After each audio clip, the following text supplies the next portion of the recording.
Nós estamos falando sobre o chamado de Deus e quando eu voltei do sertão, né, a gente sempre volta muito impactado do sertão e eu fiquei pensando, gente, o que nós vamos pregar nesses dias? A gente não sabia direito que dia que a gente vai para a sede, não vai, né, e tudo mais.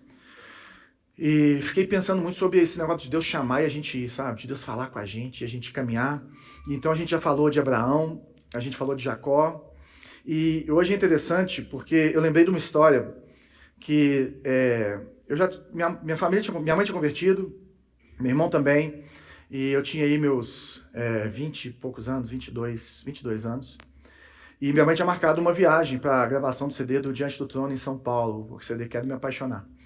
E aí, por algum motivo, minha avó chamou ela para viajar com ela, ela falou assim comigo, João, você vai nessa viagem. Eu falei assim, eu andar com aquele crente curioso de jeito nenhum, né? Eu falei, não vou não. Mas fica aquilo no meu coração e fui trabalhar.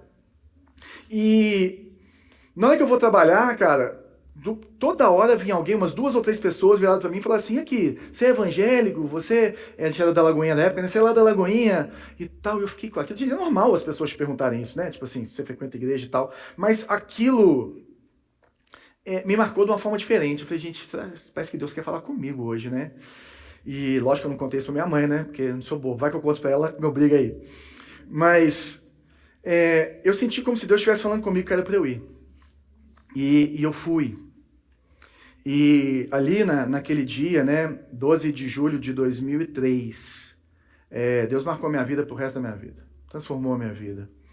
E eu me sentia muito incapaz, eu já tinha aceitado Jesus, eu já estava nessa briga de viver para Jesus e viver em santidade, viver as coisas que a gente vê na palavra, que um crente vive. E eu tinha essa guerra dentro de mim, né? Tem aqui alguns amigos que lembram de mim nessa época. E eu vivia esse conflito dentro de mim, e eu sabia que era maior do que eu. E eu lembro de eu ajoelhando e falando assim, Deus, eu não consigo. Eu não consigo viver assim. Eu não consigo viver em santidade, eu não consigo viver isso que eu vejo o meu irmão vivendo, sabe? Que eu vejo o Gleison vivendo. Eu não consigo. E ali Deus começou a fazer uma obra na minha vida que minha vida mudou pro resto da minha vida mesmo, assim, até hoje, né? Eu tenho caminhado com Ele, são 22 anos na presença do Senhor, andando em intimidade com Deus. Já teve um momento como esse. Um momento, às vezes, que não gravação de CD do Diante do Trono, com 300, 400, 500 mil pessoas no Campo de Marte, mas um momento comum, né? Como foi aquele dia que eu fui trabalhar e o pessoal perguntou assim, você é crente? Várias pessoas já tinham me perguntado se eu era crente antes, mas aquele dia o negócio desceu diferente. Sabe, parece que Deus pega o ordinário e abre os seus olhos com o extraordinário, com algo diferente. Às vezes é uma conversa com alguém, às vezes é um acidente que você viu que ia acontecer, mas Deus evitou, ou o que aconteceu, né? É uma coincidência que é grande demais para ser uma coincidência, a gente chama de Jesuscidência, né? E você percebeu que era Deus chamando a sua atenção, para você olhar para Ele. E hoje, no meio da série, nós vamos falar sobre isso, sobre o chamado dos incapazes, né? E nós vamos entrar no chamado de Moisés. É um dos textos mais conhecidos e mais estudados, assim, que você vai ter na Bíblia, principalmente no Antigo Testamento. É uma virada de chave muito grande na história de Israel. E eu quero tirar coisas ali, 3 coisas desse texto. Primeiro é que Deus nos chama em um lugar comum, como eu te falei. Segundo é que Deus, ele confronta a nossa incapacidade nessas horas. Isso é bom. E o terceiro, que a única garantia que a gente tem no chamado de Deus é a própria presença do próprio Deus. Então vamos ler lá em Êxodo, capítulo 3, eu vou passar aqui dos versos 1 até o verso 14. Está escrito o seguinte: certo dia, Moisés estava cuidando do rebanho de seu sogro, Jétro, sacerdote de Midian. Ele levou o rebanho para o deserto e chegou ao Sinai, o monte de Deus. Ali o anjo do Senhor lhe apareceu no fogo que ardia no meio de um arbusto. Moisés olhou admirado, pois embora o arbusto estivesse envolto em chamas, o fogo não o consumia. Que coisa espantosa, pensou ele. Por que o fogo não consome o arbusto? Preciso ver isso de perto. Quando o Senhor viu Moisés se aproximar para observar melhor, Deus o chamou no meio do arbusto. Moisés, Moisés. Aqui estou, respondeu ele. Não se aproxime mais, o Senhor advertiu. Tire as sandálias, pois você está pisando em terra santa. Eu sou o Deus de seu pai, o Deus de Abraão, o Deus de Isaque, o Deus de Jacó. Quando Moisés ouviu isso, cobriu o rosto porque teve medo de olhar para Deus. Então o Senhor lhe disse, por certo, tenho visto a opressão do meu povo no Egito. Tenho ouvido seu clamor por causa de seus capatazes. Sei bem quanto eles têm sofrido. Por isso, desci para libertá-los do poder dos egípcios e levá-los do Egito a uma terra fértil e esperançosa. É uma terra que produz leite e mel com fartura, onde hoje habitam os cananeus, os hititas, os amorreus, os ferezeus, os heveus e os jebuseus. Sim, o clamor do povo de Israel chegou até mim, e eu tenho visto como os egípcios os tratam com crueldade. Agora vá, pois eu o envio a Faraó. Você deve tirar meu povo Israel do Egito. Moisés, porém, disse a Deus: quem sou eu para me apresentar ao Faraó? Quem sou eu para tirar o povo de Israel do Egito? Deus respondeu: eu estarei com você. Este é o sinal de que eu sou aquele que o envia. Depois que você tirar o povo do Egito, vocês adorarão a Deus nesse monte. Moisés disse a Deus: se eu for aos israelitas e lhes disser, o Deus de seus antepassados me enviou a vocês, eles perguntarão, qual é o nome dele? O que devo dizer? Deus respondeu a Moisés: eu sou o que sou. Diga ao povo de Israel, eu sou, me enviou a vocês. Vamos orar. Jesus, obrigado por tua palavra, ela que é viva, ela que é eficaz, ela que nos ensina quem o Senhor é, ela que é suficiente para nos dar fé ou aumentar a nossa fé e nos ensinar quem o Senhor é e transformar as nossas vidas. Eu oro para que ela transforme as nossas vidas nessa manhã, que ela chegue e dê fruto aonde ela precisa dar fruto, no coração, na vida de cada um de nós aqui, em nome de Jesus. Amém. Bem, se você não conhece a história de Moisés, né, e muita gente já conhece essa história do povo de israelita, hebreu, que saiu do Egito, nós estamos aqui no Êxodo. E o que é o Êxodo? É o comecinho dessa história. O povo estava ali escravo no Egito, né? Então já tinha tido o José do Egito, que tinha sido um cara que tinha sido maravilhoso aos olhos de Deus, então ele trouxe aos olhos do faraó também, ele traz toda a sua família. Só que, além disso, o povo hebreu começa a se multiplicar ali e passam os faraós, então se muda, né, a liderança, e o povo egípcio começa a crescer. Eles cresciam, se multiplicavam igual gremlin na água, né? Igual mineiro em Cabo Frio, ou se não, lá no Espírito Santo, durante o verão. E aí ele falou assim, ó, o povo está ficando grande demais, se eles fizerem uma revolta, eles vão tomar o reino de mim. Então ele manda as parteiras, que todo mundo que nascesse homem, para matar, para jogar no rio Nilo. E aí, dentro disso, as parteiras eram temente a Deus, e elas preservavam esses meninos. Aí ele vê que os meninos continuavam nascendo, chama elas falavam assim, não, as mulheres hebreias são fortes demais, a gente chega lá e já nasceram. Aí ele dá uma ordem, falou assim, então todo homem, até 3 anos de idade, vocês vão jogar no rio. E aí nisso, nasce Moisés. E a mãe de Moisés fica com ele 3 meses e coloca ele no cestinho e coloca ele no Nilo. E esse cestinho vai caminhando e a irmã dele vai acompanhando até que chega na filha do faraó. E a filha do faraó vê aquele bebê chorando e fala assim, eu vou pegar esse bebê para mim. Aí a menina chega e fala assim, você quer ajuda e tal? Quer que eu arrume alguém para amamentar? Falou, quero sim. Aí ela dá para a própria mãe amamentar Moisés. E essa mulher, depois que Moisés desmama, né, depois de um tempo, ela devolve ele. E Moisés fica 40 anos sendo treinado como filho do faraó. Ele é, né, como chama no filme de crianças, o príncipe do Egito. E nesses 40 anos ele está lá, ele sabe que ele é hebreu. E um dia ele está andando e ele vê um egípcio maltratando um hebreu. E ele fica muito nervoso com aquilo e vai tentar resolver a situação e mata o egípcio. E aí aquilo cai no ouvido de Faraó, Faraó vem perseguir ele foge para Midian, que é o Jetro, que era também chamado de Reuel.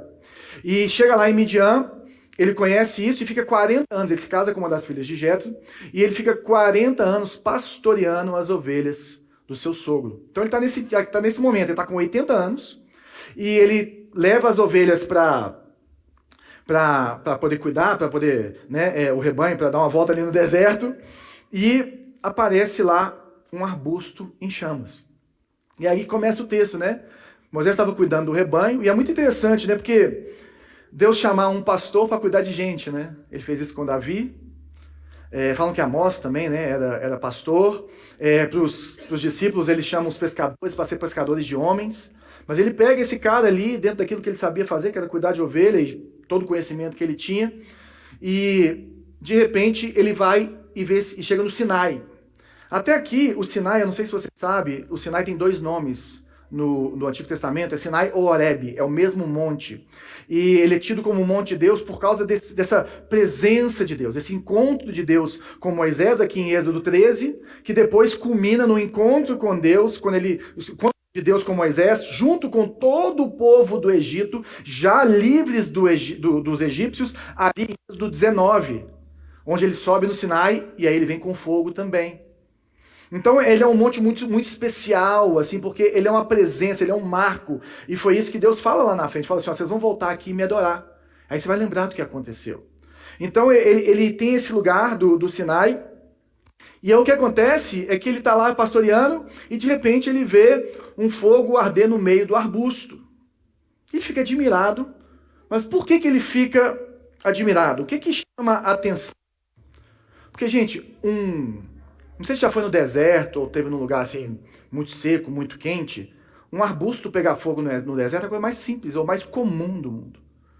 Tipo assim, não é porque um arbusto pegou fogo no deserto que Moisés ficou assustado. Ele estava lá há 40 anos, estava careca, né, de ver arbusto pegar fogo. O que chama a atenção dele, o que ele acha, uau, o que fica espetacular para ele é que o arbusto ele não se queima. E é interessante porque Deus chama ele nesse lugar ordinário. Moisés não está orando, Moisés não está fazendo um altar de adoração a Deus, Moisés não está jejuando, Moisés não está nem meditando, Moisés está trabalhando. Ele está lá sozinho, trabalhando, igual eu te falei, eu estava lá trabalhando, de repente a pessoa veio e falou assim, você é crente? Então Moisés está lá e alguma coisa deixa ele espantado, né? Que coisa espantosa. Por que o fogo não consome o arbusto? Eu preciso ver isso de perto. Então o que chama atenção, o fogo não consome. Então Deus traz algo sobrenatural no seu dia a dia. Alguma coisa que desperta, sabe? Alguma coisa que às vezes é tão normal, mas para você aquilo faz um sentido diferente naquele dia. E foi o que aconteceu comigo, eu fiquei olhando para isso, mas tem outros exemplos. Às vezes você buscou muito uma posição numa empresa, você tem ela e você fala assim, é isso mesmo? Não me preencheu como eu queria. Às vezes você quis muito casar e casou e falou assim, mas não era isso. Às vezes você procurou sucesso, você tem sucesso, você alcançou os seus sonhos, você comprou o carro que você sempre sonhou e não te preencheu como você queria, tinha alguma coisa faltando, sabe? Você começou a ver que existe um vazio espiritual em você. Tem uma falta de paz em você, tem alguma coisa que desafia a visão secular de mundo que nós fomos criados. Você fez tudo certo, você alcançou tudo que você queria, mas mesmo assim aquilo lá não resolve o seu vazio. E por algum motivo Deus abre seus olhos e fala assim, cara, por que está faltando alguma coisa a mais aqui? É como se Deus estivesse chamando a sua atenção para ele. Aí você fala assim, agora eu preciso ver esse negócio de perto. Eu tenho que enxergar. Eu preciso ver essa realidade. Não sei se isso já aconteceu com você. Tinha uma amiga minha que ela estava orando por uma resposta de Deus, e aí passou um caminhão de cerveja escrito assim, uma boa ideia. Eu não sei se isso já aconteceu com você, que às vezes ela fala, gente, isso é coincidência demais para estar acontecendo comigo. É sorte demais, ou é azar demais, né? Está acontecendo simultaneamente essas coisas comigo. É um paradigma que te faz refletir, que te faz parar, que te faz repensar, que te faz prestar atenção. É como se Deus estivesse invadindo o seu ordinário. E se você tem filho adolescente ou quase adolescente, você sabe o que eu estou falando, porque tem um tal de Vitinho, que canta umas músicas, uns rapzinhos, e a maioria das vezes, quando as músicas dele são muito legais, ele fala assim, Jesus invadiu a cena. Como se Jesus estivesse invadindo a nossa ordinariedade, né? O nosso dia a dia. Ele fez isso na cruz, mas ele faz isso todo dia. Então, a primeira coisa que eu queria te falar sobre Deus te chamar no ordinário é se já aconteceu isso com você, ou se hoje é esse dia que Deus está chamando a sua atenção. Às vezes é o sucesso que não te preencheu. Às vezes é uma falta de alguma coisa, você fala assim, gente, mas isso não resolve desse jeito. Às vezes é alguém que perguntou alguma coisa para você, sabe, é uma coincidência grande demais. E aí, quando o Senhor viu Moisés se aproximar para observar melhor, Deus o chamou no meio do arbusto, Moisés, Moisés, aí ele fala, aqui estou, eis-me aqui. E olha a sequência dos fatos, e é interessante o relato bíblico por causa disso. Moisés poderia ter virado as costas. Moisés poderia ter pensado assim, gente, eu estou com uma ovelhinha manca ali, e eu estou com dificuldade com ela, e eu vou precisar de olhar. Às vezes Deus chama a nossa atenção, mas você fala assim, cara, às vezes o que eu preciso é de mais sucesso. Às vezes o que eu preciso é de outra mulher. Às vezes o que eu preciso é de um outro filho. Às vezes o que eu preciso é de fazer uma plástica. Mas nós desviamos os olhos daquilo que o Senhor nos chamou e nós voltamos os olhos para o ordinário de novo. E a gente volta para resoluções, para soluções seculares de um chamado espiritual de Deus para a gente. De um abrir os olhos de Deus para a gente. Então a gente às vezes vê o que Deus está falando, ou Deus nos chama, mas a gente não dá importância. E vira as costas e a gente não chega perto. Mas como que Deus fala com Moisés? Quando ele viu Moisés se aproximar para observar melhor. Então, a partir do momento que chamou a atenção de Moisés, que abriu os olhos dele, que o João falou assim, opa, Deus está falando alguma coisa, eu vou nessa viagem, mesmo achando que não tem nada a ver, não tem nada para mim lá. Vou dar um passo de fé. Vou me jogar nessa história. Vou ver o que Deus tem para mim. Eu vou fazer isso. E aí ele dá esse passo, e aí o que Deus faz? Moisés. Não existe nenhum relato até aqui de que Moisés tinha ouvido a voz de Deus. Moisés conhecia o Deus dos hebreus, sabia que existia o Deus dos seus antepassados. Ele sabia que existia um Deus que cuidava do seu povo, que tinha uma aliança com o seu povo, que fez milagres, Abraão, Isaac, Jacó, mas ele não tinha um relacionamento dele com Deus. Um relacionamento pessoal, de ouvir a Deus. E aí Deus chama ele pelo nome. Ele fala assim, Moisés. É interessante que na Bíblia Deus chama várias pessoas pelo nome 2 vezes. Né? Ele chamou Abraão, como nós vimos. Ele chamou Jacó, como nós vimos. Ele chamou Samuel, né, que é o último profeta, antes de vir a linhagem dos reis aí. E no Novo Testamento Jesus chama Marta, fala Marta. E Marta é uma mulher que está lá fazendo um monte de coisa. E ele fala assim, calma, Marta. E também Paulo, o grande apóstolo Paulo, ele fala assim, ó, Saulo. Ele chama a atenção e ele precisa se tornar pessoal. Então, às vezes, Deus abre seus olhos para alguma coisa, mas para que ele se torne algo pessoal, ou alguém para você, uma pessoa que conversa com você, você precisa caminhar, meu irmão. Você precisa dar esse próximo passo. E aí ele fala assim, aqui estou. Então, o chamado de Deus, ele exige uma resposta nossa. O chamado de Deus, ele exige que nós demos um próximo passo. Fala assim, Deus, eu estou aqui. Eu lembro, gente, deu ajoelhado naquele dia. Eu lembro como se fosse hoje, no dia 12 de julho de 2003. Eu ajoelhado naquele campo de Marte. E fazendo um voto com Deus. E todo mundo aqui, quase todo mundo aqui, né? Porque tem gente aqui que está visitando, mas se você frequenta a nossa igreja, você sabe qual foi o voto que eu fiz. Eu vou ficar 30 dias crente para ver se esse negócio funciona. E tem 22 anos esse voto. Também até hoje. Eu ajoelhei. Eu busquei. Eu falei assim, Deus, você está me chamando, né? E aquelas músicas entraram no meu coração de uma forma completamente diferente. Aí eu falei assim, Deus, eu estou aqui. Eu quero viver esse negócio aí. Eu vou viver esse negócio de ser crente de verdade. E aí é interessante, porque Deus abre os olhos, ele ouve o chamado e começa a andar para Deus, aí Deus, em vez de falar assim, então vem, se joga, filho. Deus fala assim, não se aproxime mais. Opa, vai com calma, né? O Senhor advertiu, tire as sandálias, pois você está pisando em terra santa. Por que Moisés não podia se aproximar mais? Essa é uma pergunta boa, não é verdade? E, lógico, como esse texto foi extremamente estudado, você tem várias situações que são colocadas aqui pelos teólogos, pelos estudiosos.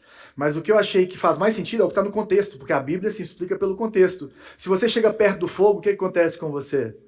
Você queima, meu irmão. Então tá lá aquele negócio, aquele arbusto ardendo. Então não chega mais perto. Por quê? Por causa do fogo. Agora, Deus podia chamar Moisés de várias formas, não podia? Podia mandar uma chuva num lugar específico que ele estava. Deus podia mandar um vendaval. Deus podia mandar um anjo para falar com ele. É verdade? Somente o anjo. Mas ele manda fogo. Por que o fogo? Outra pergunta boa. E é interessante porque o fogo, se você olhar na narrativa bíblica, o fogo é um meio muito importante que Deus usa para falar com o seu povo e para chamar as pessoas. Então, como eu falei, Êxodo 3, Deus fala com Moisés no fogo. Êxodo 19, Moisés volta com o povo, já todo mundo liberto do Egito, e Deus manda fogo do céu. Você tem Elias contra os profetas de Baal, quando ele desafia os profetas de Baal, como que Deus resolve a parada? Fogo do céu. Você tem Pentecostes é o começo da igreja, Atos 2.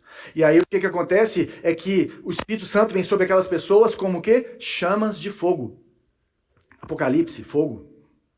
Então é interessante que o fogo, ele fala muito sobre Deus, e é muito interessante isso. O que a gente vê no fogo? Por exemplo, o fogo é belo.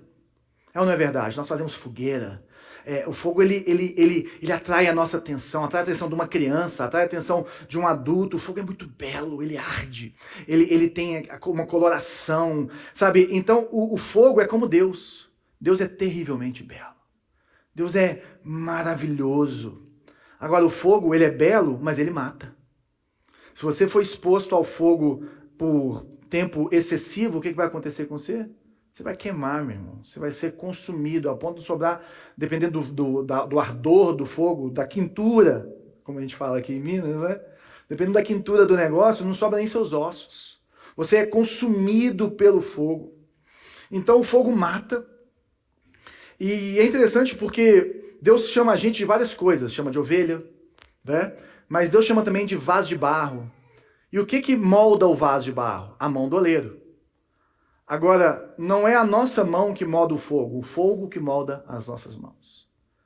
Quando tem a situação do ourives, que aparece várias vezes na palavra, que o ourives é aquele que purifica, né? A prata, o ouro, o fogo está lá para purificar, para tirar as impurezas. Então, essa questão do fogo mostra que esse moldar de Deus na nossa vida, esse tirar das impurezas, isso de tirar tudo. Pensa no arbusto queimando. Um arbusto tem, gente, impureza, sujeira, inseto, tem isso tudo, não é verdade? O que sobrou naquele arbusto, gente? Só arbusto. Não devia ter um inseto para contar a história. Não devia ter uma praga ali dentro. Nada. Só o arbusto queimando. Então, o fogo, como nós vemos, ele tem dois efeitos aqui nas escrituras. Ele tem esse lado de um fogo que vem para destruir, que é como Sodoma e Gomorra, né? Que são cidades que estavam ali pervertidas e Deus manda um fogo e queima todo mundo. Como o fogo também que purifica, como aquela brasa que nós vamos ver na semana que vem na boca de Isaías para purificar os lábios dele. Isaías capítulo 6. Então, o fogo purifica, mas o fogo destrói. O fogo aquece, mas o fogo repele. É ou não é verdade? E tem figura maior para mostrar um Deus que ao mesmo tempo é um fogo consumidor, mas é aquele que aquece os nossos corações. Um Deus que a ira dele consome qualquer pessoa que chegar na presença dele, porque ninguém pode ver Deus e ficar vivo. E ao mesmo tempo nos acolhe e nos aquece. Então, o fogo, ele remete para a pessoa de Deus de uma forma incrível, mostrando talvez o atributo dos atributos, como diria Jonathan Edwards, que é a santidade de Deus. A santidade de Deus é essa dedicação, a santidade de Deus é essa pureza, é a independência. Deus não depende de nada e nem de ninguém. Deus é belo. Então, quando nós vemos a santidade de Deus, nós ficamos maravilhados. Uau! Que ser incrível, mas ao mesmo tempo, meu Deus, como eu sou pecador. Por isso que a gente fala que ele é terrivelmente belo. Porque ele gera maravilhamento, mas ele gera temor. São, talvez, atributos ou sensações ou emoções que nós, às vezes, nunca acharíamos que teríamos ao mesmo tempo. É ou não é verdade? Temor com maravilhamento. Mas esse é o nosso Deus. Então, o fogo ele vai apontar para uma nova realidade espiritual de Moisés. Um novo momento, aponta para essa vida de Deus que começa a florescer, esse relacionamento de Deus que começa a florescer, e esse lugar de Moisés com Deus, de chamar a atenção dele, mas de cuidar dele, sabe? Dessa aliança de Deus conosco. E aí ele fala, você tira a sandália, porque você está pisando em terra santa. O que era santo? O santo não era o monte. O santo é a presença de Deus. O santo é você ser exposto ao ser de Deus, à pessoa de Deus. E aí você vê essa santidade, e aí tirar a sandália, gente, você não tem noção não, tem mais de 20 motivos para ele ter tirado essa sandália, ou explicações para isso. Eu separei duas aqui que eu achei que faz sentido para a gente, e a primeira delas é que os sapatos, a sandália, ela contém sujeira, e muitas vezes elas eram feitas de carcaça de animal, e tudo que é imundo, tudo que é sujo, tudo que tem impureza não pode entrar na presença de Deus, então ele tira as sandálias. A outra coisa que eu acho incrível, que mostra aí a parábola do filho pródigo, é porque normalmente quando você chegava na casa de alguém na antiguidade, essa pessoa tirava os seus sapatos e lavava os seus pés. Então Deus está falando assim, aqui eu sou o anfitrião, tira os pés e entra na minha presença. Eu sou um anfitrião, eu estou te chamando para um relacionamento. Eu estou te chamando para um novo tempo na sua vida, Moisés. Tira as suas sandálias e deixa que eu cuido dos seus pés. E aí Deus começa a se apresentar para Moisés. Ele fala, eu sou o Deus de seu pai, o Deus de Abraão, o Deus de Isaac e o Deus de Jacó. Quando Moisés ouviu isso, cobriu o rosto porque teve medo de olhar para Deus. Até então, gente, Moisés estava ouvindo uma voz que saía de um arbusto queimando. Até então. Aí, de repente, esse ser que está se apresentando para ele, essa revelação espiritual, ela se coloca na história dele. Ele está falando assim, sabe quem está falando com você? É o Deus dos seus antepassados. E aí deve ter vindo um filme, né, na cabeça dele, tudo que ele ouviu falar. E ele falou assim, gente, se eu olhar para Deus, eu vou morrer. Se é Deus de verdade, eu vou morrer. Ele cobre o rosto na hora e fala assim, tô fora desse negócio. É Jesus invadindo a cena. É o Deus extraordinário entrando na nossa vida comum e quando ele realmente se revela a nós, a nossa resposta precisa ser reverência, temor e maravilhamento. Fala assim, cara, é muito belo, é muito lindo, eu quero ver, mas é Deus, eu não consigo. Por quê? Porque eu sou sujo. Porque eu sou puro, eu não consigo ficar na presença de Deus. Então a pergunta que eu te faço, para a gente fechar esse ponto de Deus invadir o nosso ordinário, é se Deus já se revelou para você ordinariamente. Já teve alguma sarça ardente, alguém que perguntou para você se você é crente, ou uma conversa que abriu os seus olhos, sabe? Às vezes é uma conversa, às vezes é um vazio no coração que você sente que te faz repensar a sua vida, um paradigma mesmo, sabe? É um sucesso que não te satisfaz. Mas o que você fez? Ou o que você vai fazer com isso? Ou talvez hoje seja esse dia que Deus está abrindo os seus olhos. Você vai chegar mais perto? Ou você vai virar as costas e continuar procurando outras soluções para a sua vida? Esse que é o lugar. E aí no verso 7 o texto continua. Então o Senhor disse, por certo, tenho visto a opressão do meu povo no Egito. Tenho ouvido o seu clamor por causa de seus capatazes. Sei bem quanto eles têm sofrido. Não sei se você sabe, mas no capítulo 2, a situação do povo de Israel ficou tão complicada que o final do capítulo 2 fala assim, e o povo de Israel começou a clamar a Deus por livramento, porque eles dobraram a carga deles de trabalho, sem aumentar o descanso. E então Deus fala assim, olha, eu não abandonei meu povo no Egito. E às vezes nós passamos por isso. Às vezes a gente está passando uma magrela, uma situação super complicada, como se Deus tivesse esquecido de nós, e nós começamos a orar. Mas eu queria te lembrar, meu irmão, Deus conhece a sua dor. Deus sabe o que você está passando. Deus sabe quais são as suas lágrimas. Deus sabe a situação que você está passando. E é interessante que ele fala assim, olha, o clamor por causa dos capatazes, né? E bem provavelmente Moisés, quando escuta isso, ele lembrou do dia que ele matou o egípcio. Teve um gatilho. Bem provavelmente ele lembrou daquilo tudo porque ele tentou fazer justiça com as próprias mãos e não conseguiu, não é verdade? Ele tentou diminuir aquilo. E então Deus fala assim, sabe aquela dor que você sentiu? Eu sinto essa dor pelo meu povo. Quando você viu um dos seus sendo espancado. Eu sinto essa dor. Mas eu queria te lembrar que eu tenho uma aliança com o meu povo. Isso precisa ficar no seu coração nessa manhã. Independente do que você está passando hoje, meu irmão. Se Jesus é o Senhor da sua vida, se você já entregou a sua vida para Jesus, Deus tem uma aliança com você.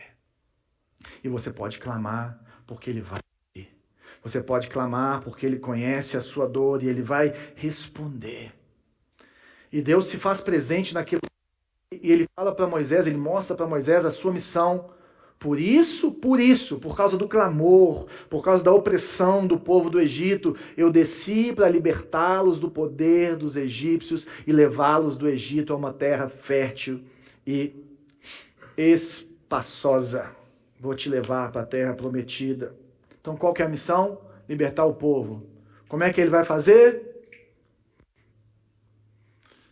Agora vá, pois eu envio a Faraó. Você deve tirar meu povo, Israel, do Egito. Essa é a má notícia.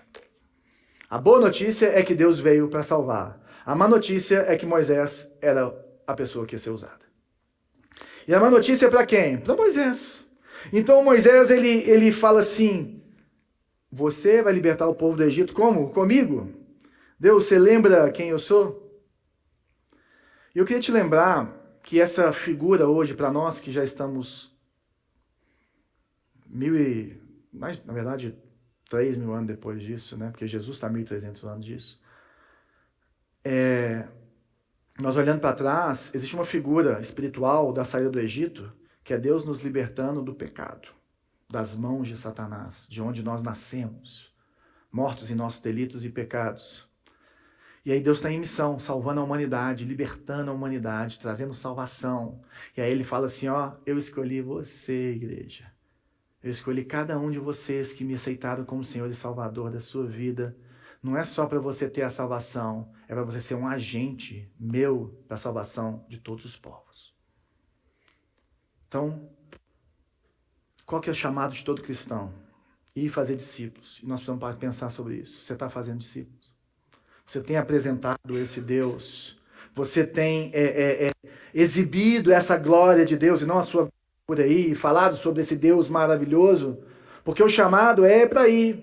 E aí quando Moisés escuta, ele fala assim, quem sou eu para me apresentar ao faraó? Quem sou eu para tirar meu povo, o povo de Israel do Egito? Esse cara tinha acesso ao faraó, gente. Foi criado no palácio do homem. Só que tinha ali um mandato de busca e apreensão dele, né? Tinha um preço pela cabeça dele, como tem do Maduro hoje lá, pelo Trump, né? Tem um preço pela cabeça dele, lá no Egito. E aí ele fala assim, olha, quem sou eu? E eu queria que você pensasse nesse chamado para mim e para você, de apresentar o Evangelho, de falar de Jesus, de levar as pessoas a conhecerem o Senhor, de fazer aquilo que nós podemos fazer. Você se sente capaz para ser luz do mundo e sal da terra? Você se sente capaz para ser essa pessoa? Você fala assim, João, você não conhece a minha vida. Mas o mais importante disso, o que nós vemos em Moisés, é que a missão de Deus, ela sempre vai evidenciar a nossa incapacidade. A partir do momento que você se sente capaz, pronto, a missão é pequena demais e que não é de Deus, irmão. Deus vai te chamar para fazer algo que você não consegue fazer. E aí Moisés olha para ele mesmo, além de, não sei se você sabe, mas ele tinha dificuldade de falar, bem provavelmente um cara gago, né? E esse papo dele... Ih, falhou. No 14 aqui, ele vai embora, ele fala, quem vai me enviar? Eu não sei falar, isso aqui é só um recorte desse bate-papo dele tentando convencer Deus que não era ele. Tá entendendo? Como a gente faz também. Ó Deus, você chamou, mas não sou eu. Eu sou um pastor fugitivo, inseguro. Como é que eu vou fazer isso? E tá tão bom para mim ficar aqui cuidando das ovelhas do meu sogro. Aquela zona de conforto, sabe? Aquele lugar gostoso que a gente fica. É tão tranquilo. E muitas vezes Deus vai trabalhar até em traumas nossos, né? Moisés tinha um trauma com o Egito. Moisés tinha uma situação não resolvida dentro do coração dele. E às vezes você está com alguma situação. Eu lembro de eu ajoelhado naquele dia falando assim, Deus, eu não consigo viver em santidade como esse povo vive. Como é que eu vou largar aquele tanto de menino do forró? Como é que eu vou fazer, Deus? Como é que eu vou fazer? Minhas amizades, como é que vai acontecer, cara? Eu tenho meus amigos e, cara, andar com eles é ir pro caminho que o Senhor não quer. Essa que é a realidade. Eu lembro de eu ajoelhado e falando, Deus, eu preciso do Senhor. E é isso que Deus quer, sabe? Às vezes você está doido para restaurar seu casamento, mas você fala assim, quem sou eu para restaurar meu casamento? Quem sou eu para andar em santidade? Quem sou eu para liderar esse projeto? Quem sou eu para pregar para essa pessoa? Quem sou eu para dar esse próximo passo de fé, para encarar esse desafio que está na minha cara que Deus está me chamando? Quem sou eu? Mas o chamado de Deus sempre vai expor a nossa incapacidade. O importante é cumprir. Seguir. E aí a gente cai nesse último ponto nosso do texto. Deus respondeu: eu estarei com você. E este é o sinal de que eu sou aquele que o envia. Depois de você tirar o povo do Egito, vocês adorarão a Deus nesse monte. O que aconteceu em Êxodo 19? O povo estava lá no Monte Sinai, adorando a Deus. Agora, Deus poderia ter respondido de várias formas. É muito interessante porque, quando a gente lê a Bíblia, a gente sempre vê que a Bíblia é verdade, porque se fosse alguém montando essa história, não faria dessa forma. Não ia ter um Moisés incapaz, ia ter um Moisés super-homem. Fala assim: Moisés, eu já te dei tudo, você é o príncipe do Egito, você fala a língua deles, entendeu? Vai, você consegue, fala pra você mesmo: eu consigo, eu consigo, eu consigo. Pronto, bora! Bora! Bora, Moisés! Sabe, mas Deus não fala isso pra Moisés. Deus fala só o seguinte: eu estarei com você. Ponto. Qual a garantia que Moisés tinha? Eu estarei com você. Mas como que vai acontecer, Deus? O que vai acontecer? Quais são os passos? Eu estarei com você. E se você quiser, durante a semana, se você não conhece a história, pode ler a partir de Êxodo 3 aí, o que acontece. Tem as 10 pragas do Egito, que na nossa cultura todo mundo sabe o que aconteceu. Mas imagina você sendo Moisés e chegando para Faraó. Eu ia chegar lá assim, ó, tremendo. Deus mandou vir aqui para levar meu povo para adorar no deserto. O quê? Deus me pediu para falar com você que meu povo vai adorar no deserto para você liberar nós. Quem? Os meus escravos? De jeito nenhum. Então Deus vai mandar uma praguinha. E se você olhar a história de Moisés, é uma história de altos e baixos, como a minha e a sua. É uma história de escolhas corretas e escolhas não corretas. É uma história de incredulidade, de medo, mas é uma história de quem vai. É uma história de alguém que ouve esse chamado. É uma história de alguém que continua a caminhar com Deus, sabendo que a garantia que ele tem é o próprio Deus. E a promessa de Deus para Moisés não é que você vai sentir a minha presença como você está sentindo aqui agora. Porque às vezes você está aqui agora nesse culto, e culto é assim, gente. A gente começa a sentir Deus nos poros. A gente começa a sentir Deus arrepiando. A gente começa a sentir o calor de Deus dentro da gente. Mas na hora que a gente sai na segunda-feira para cumprir aquilo que Deus falou no nosso coração, meu irmão, parece que aquele Deus do culto, ele ficou dentro do hotel. Parece que ele não sai dessa porta. Mas pelo contrário, ele está com você. O Espírito Santo está dentro de você, meu. E então o que ele promete para Moisés é que ele não vai sentir Deus o tempo inteiro. Que ele não vai ouvir Deus o tempo inteiro, mas que ele vai estar ativamente ao seu lado. Antes de Jesus subir para os céus, ele falou a mesma coisa para os discípulos. Ele falou assim: vocês vão pregar o evangelho de Samaria, passando pela Judéia até os confins da terra. E vocês vão ensinar as pessoas a obedecer aquilo que eu ensinei vocês a obedecer, meus discípulos. E vocês vão batizar eles em nome do Pai, do Filho e do Espírito Santo. E eu estarei com vocês todos os dias da sua vida. A mesma promessa, o mesmo começo, a mesma coisa. Imagina como isso bateu no coração de um judeu do primeiro século que conhecia essa história. Do eu sou falando, eu estarei com você. Conhecia a história de Moisés. Eu não sei se você sabe que existe um profeta que ele chama Elias, que é maravilhoso, está ali em 1 Reis, a partir do 16, 17 ali. E Elias, falei dele com os profetas de Baal, né? Que ele desafiou os profetas de Baal. Tinha pouquíssimo crente na época. Estava escasso israelita. Estava todo mundo dominado pela tal da Jezabel e o Acabe. E aí esse cara se levanta, e aí vem esses profetas de Baal e fala assim: olha, quem mandar fogo sobre esse negócio aqui serve ao Deus verdadeiro. E esse cara zomba da cara dos profetas de Baal, fala assim: grita mais alto, os caras se cortam, tudo. Aí de repente, na hora que chega a vez dele, ele fala assim: joga água que tá fácil. E aí vem o fogo do céu e consome a lenha molhada com tudo. Não sei se já tentou acender lenha molhada. Meu irmão, não acende, fica só estralando e fazendo fumaça. Calor nenhum. Mas o que aconteceu com Elias? Logo depois disso, Elias ele entende que, poxa, eu venci os profetas de Baal. Aí ele vai para a capital, para Jezabel se prostrar diante dele. Né? E na hora que chega lá, a mulher olha para a cara dele e fala assim: eu vou te matar, safado. Isso é a versão atualizadíssima, tá? Eu vou te matar. Se fosse hoje, né? Eu vou te matar. vou fazer, vem cá, começa a filmar aí que vocês vão ver o que eu vou fazer com esse cara. Então ela chama ele, e o que acontece com esse cara? Ele afina, irmão. E aí ele vai pro deserto, e ele pede para morrer, e ele abre mão do seu servo. E quando um profeta abre mão do seu servo, significa que ele abre mão do ministério, do chamado, da sua vida. Aí Deus fala com ele assim, filho, você tá aí cansado, você gastou energia demais, come um pãozinho, descansa aqui, que a sua caminhada ainda é longa. Para onde que esse cara vai para ter um reencontro com Deus? Pro Horebe. Esse cara tem uma memória do monte de Deus chamando Moisés, de Deus confirmando o seu chamado, e esse cara vai para o Horebe, e Deus se revela a ele, no Monte Santo de Deus. Eu não sei se você sabe, mais para frente, quando Jesus está ali no monte com alguns discípulos, e aí ele tem uma visão de Deus, quem que aparece para Jesus? Moisés e Elias, os dois que Deus falou no Monte Sinai.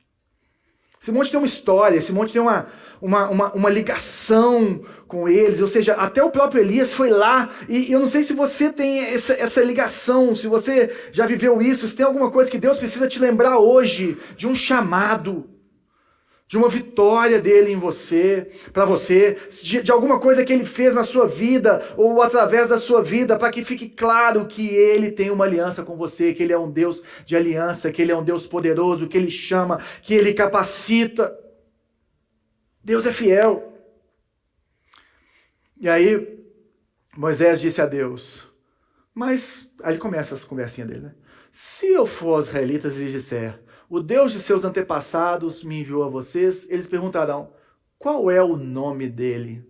O que devo dizer?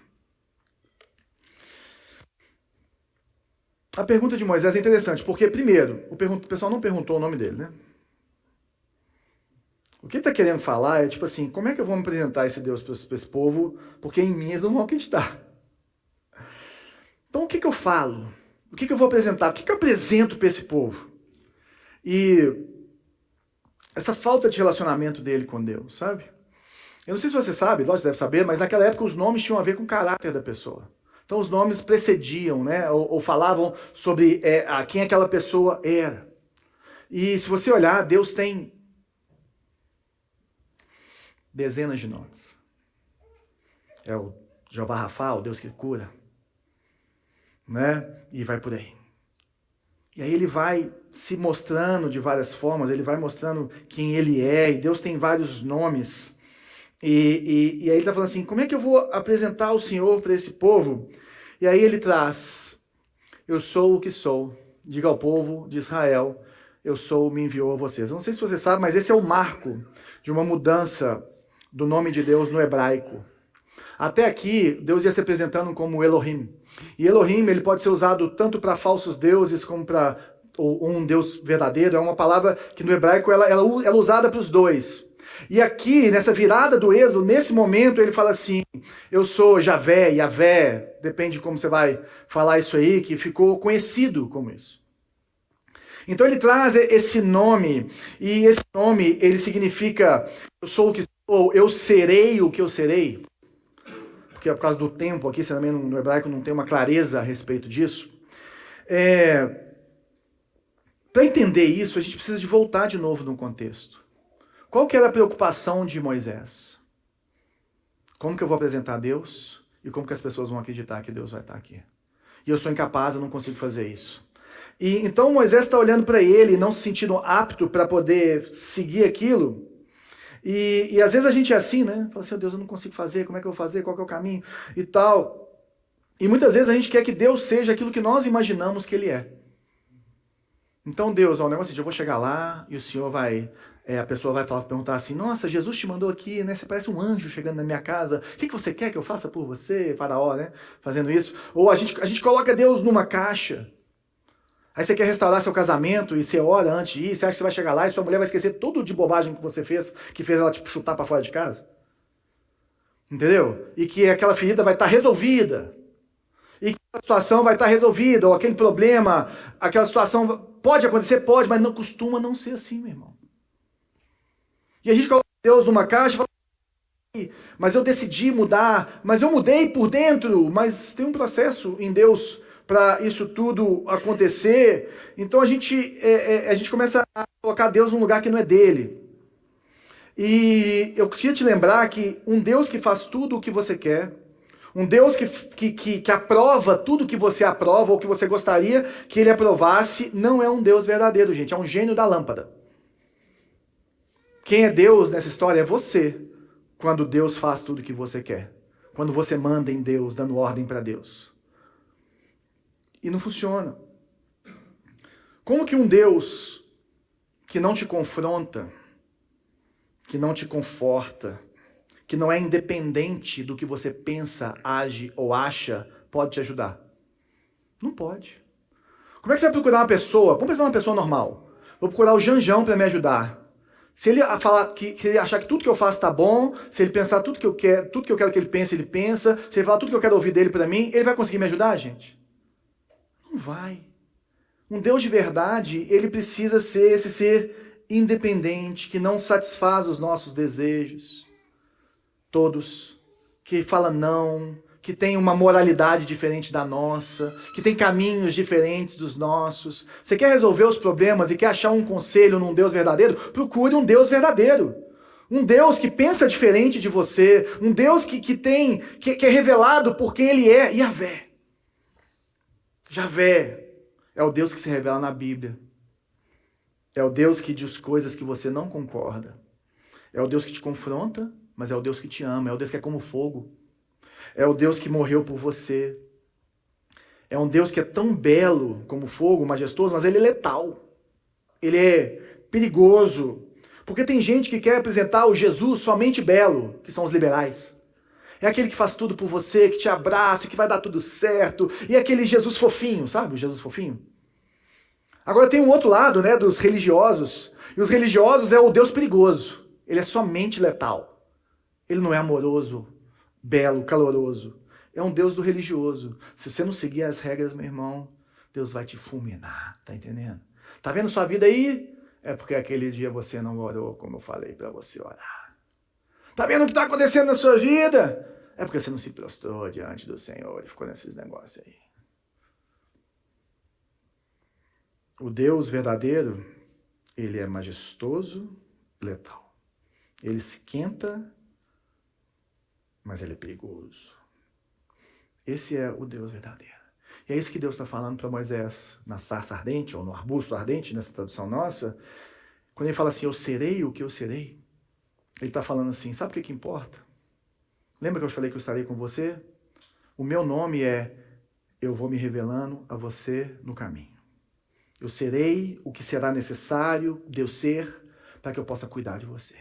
Eu serei o que for necessário para que os meus propósitos na sua vida se cumpram. Eu serei o que for necessário para que eu possa te guiar naquilo que eu te chamei e naquilo que eu quero que você seja. Eu estarei com você. Eu sou um Deus pessoal. Eu sou um Deus real. Eu sou um Deus presente. E você vai me conhecer à medida que você der os próximos passos comigo. Eu vou me revelar a você. Você vai me conhecer, Moisés, a partir do momento que você começar a caminhar comigo. Eu serei o que eu serei. No final da história, gente, quem era o arbusto queimando? Era Moisés. O arbusto queimando somos eu e você, meu querido. É aquele que precisa andar com Deus, estar no meio do fogo de Deus, sem ser consumido. É aquele que Deus vai trabalhando, eu não sei se você vê isso, trabalhando no seu caráter, enquanto você caminha com Ele. E o que Deus fez com Moisés a partir daí? Ele vai trabalhando o caráter de Moisés, ele vai consumindo o caráter de Moisés e moldando Moisés para que ele seja feito à imagem e semelhança do seu Criador. Ele vai trabalhando internamente, ele vai fazendo isso com a gente, sabe? Não foi isso que aconteceu em Pentecostes? Quando o Espírito Santo vem? O Espírito Santo vem e vem como chamas de fogo, para quê? Para que ele possa queimar aquele povo, e o povo viraria o quê? Arbustos, né? Em chamas. Então Deus começa o livramento do seu povo trazendo chama de fogo, trazendo um arbusto queimando. E Deus começa a igreja trazendo pessoas em chamas. Pessoas cheias do Espírito Santo dele. Agora, tudo bem, depois que Jesus morreu na cruz, esse povo ter o Espírito Santo e não ser consumido pela presença de Deus. Mas como que Moisés pôde estar na presença de Deus e não ser consumido? Essa é a pergunta que a gente tem que fazer.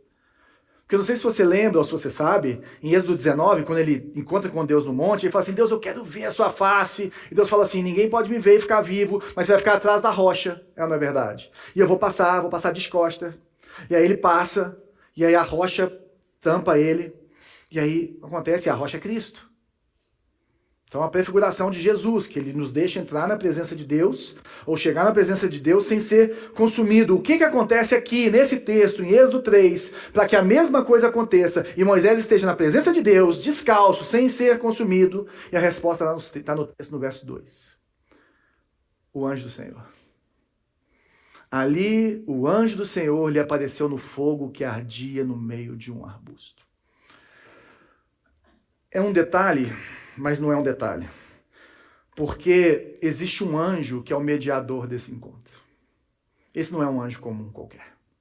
E por que esse anjo não é um anjo comum qualquer?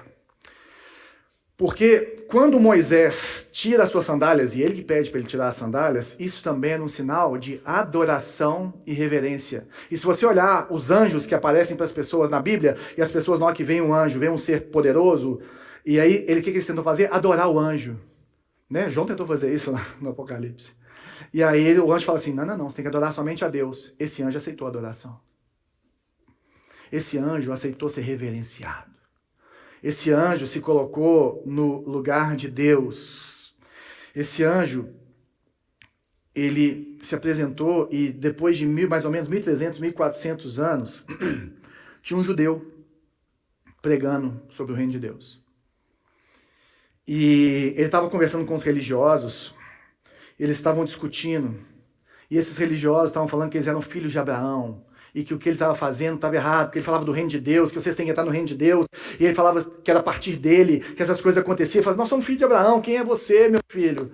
E aí a resposta dele, em João 8,58, é a seguinte, Jesus respondeu, eu lhes digo a verdade, antes mesmo de Abraão nascer, eu sou. Por que Jesus usa a mesma expressão de Deus do 3,14? Jesus era Deus. Jesus sabia. Eu não sei se você sabe, se você continuar lendo o texto, a partir do momento que Jesus fala isso, os caras tentam matar ele. Vai matar mesmo, é apedrejar. Está escrito exatamente isso na sua Bíblia. Na hora que eles escutam isso, os caras ficam endemoniados, na versão de hoje que a gente falaria, né? Eles ficam possessos. E Jesus não estava apenas dizendo que ele tinha mais de 2.000 anos, porque ele era diante de Abraão. Jesus usa essa mesma frase para falar que quando Moisés viu a sarça ardente, o anjo do Senhor era ele. Ele está falando assim, gente, vocês estão falando que são filhos de Abraão, eu sou antes de Abraão porque eu sou Yahvé. Eu sou o mediador daquele encontro. Eu que sou aquele que se apresentou. E só a partir de mim, que sou Deus e que me fiz homem, só a partir de um mediador é que a pessoa pode ver Deus e não ser consumido. Só a partir desse lugar é que a pessoa pode ser apresentada a um Deus terrivelmente belo, santo, letal, e pode conhecer Ele.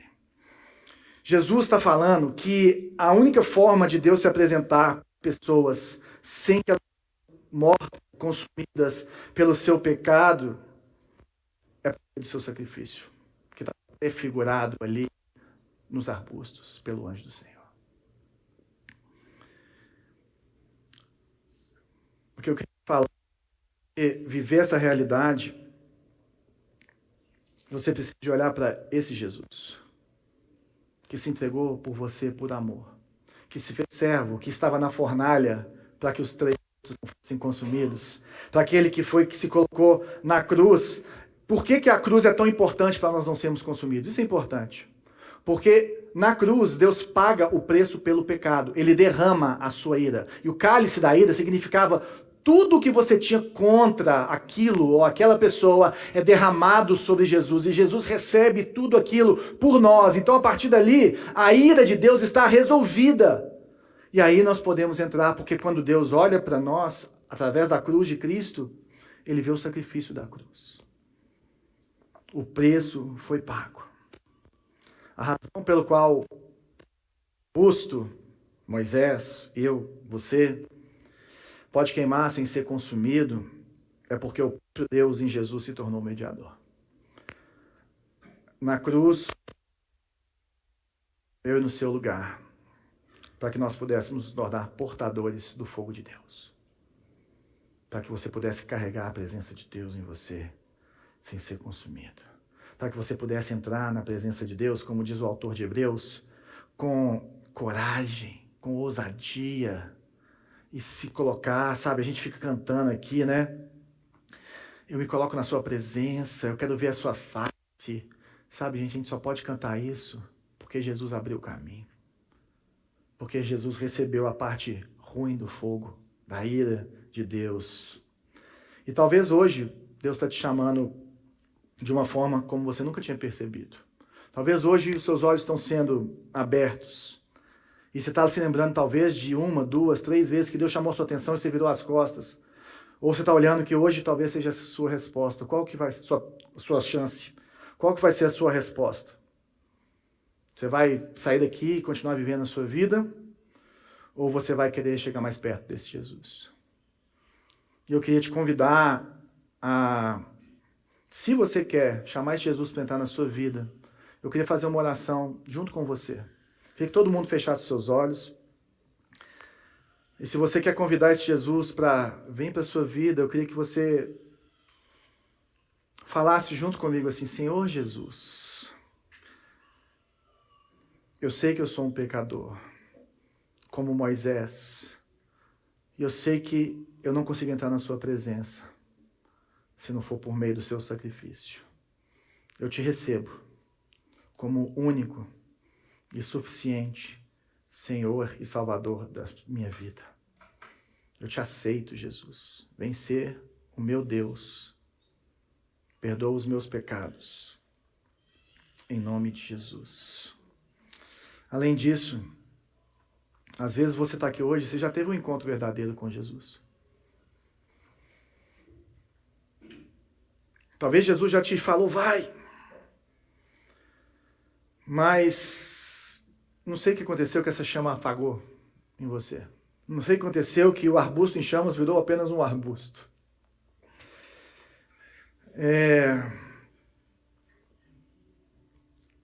Talvez aquela pessoa que chamava a atenção das pessoas pela presença de Deus não chama mais a atenção por isso. E o que Deus quer fazer de você, Ele quer fazer de você um arbusto em chamas, ou um homem cheio da presença do Espírito Santo de Deus. E o que chama as pessoas até você, o que atrai as pessoas até você é a presença de Deus. O que faz a diferença, o que deveria fazer a diferença na vida do irmão é a presença de Deus. E quando Deus vem, Ele transforma a nossa autoestima, meu irmão. Quando Deus vem, Ele muda o nosso propósito. Quando Deus vem, Ele alcança as nossas vulnerabilidades, transforma a nossa vida. Eu queria que você falasse de novo para Deus, te desafiar para falar de novo para Deus o que Moisés falou. Eis-me aqui, Senhor. Eu quero ir. Eu quero fazer. Porque eu quero que as pessoas voltem a me procurar ou comecem a me procurar pela chama do Senhor em mim. Pela vida do Senhor em mim. Pela glória do Senhor em mim. Ontem, no casamento, uma coisa me chamou a atenção negativamente. Foi um casamento lindo. O pastor, no final da pregação, ele pregou o Pai Nosso e ele falou sobre teu é o poder, teu é o reino, o poder e a glória. E ele falou que a glória ia ser dos noivos. Eu falei, poxa, terminou mal, irmão. Porque a glória é de Deus. Que você viva para que a glória seja a glória do Pai. Então, meu irmão, se você está vivendo no automático, volte a queimar por Jesus. Volte a orar, volte a jejuar, reflita no que Ele fez por você na cruz do Calvário. Tire um tempo a sós com Ele. Tire tempos a sós com Jesus. Faça isso. Porque nós somos chamados para ser o povo que ilumina o mundo.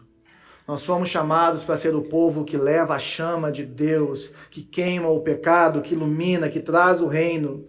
O mundo precisa ver em nós arbustos em chamas que queimam e não são consumidos, porque eles estão cheios da presença de Deus. Vamos orar? Senhor Jesus, obrigado por sua palavra, por sua vida, por quem o Senhor é. Pai, eu oro por aqueles que te convidaram a ser Senhor da vida deles pela primeira vez nessa manhã. Se apresente a eles como aquele que vai com eles, como aquele que será o que será necessário para que eles continuem caminhando com o Senhor. Para aquele que falou que estaria conosco todos os dias da nossa vida, como não só Deus falou para Abraão, o Senhor, mas Jesus falou para nós. Deus se faz presente e faz realmente a verdadeira salvação florescer na vida desses corações. Senhor, reacende as chamas no nosso meio. Que possamos queimar pelo Senhor. Que possamos queimar no Senhor. Que possamos estar em Tua presença. Nessa presença onde o poder não nos corrompe. Onde as riquezas não fazem isso conosco. Que nos tiram da Sua presença. Onde essas distrações desse mundo santifica as nossas vidas, é onde nós queremos estar, em Tua presença, Deus, onde o fogo não se apaga, é esse lugar que nós queremos, Senhor. Nós vamos cantar ao Senhor, para que nós queremos estar na presença dEle, enquanto nós passamos a ceia, para celebrar que Ele abriu esse caminho para cada um de nós.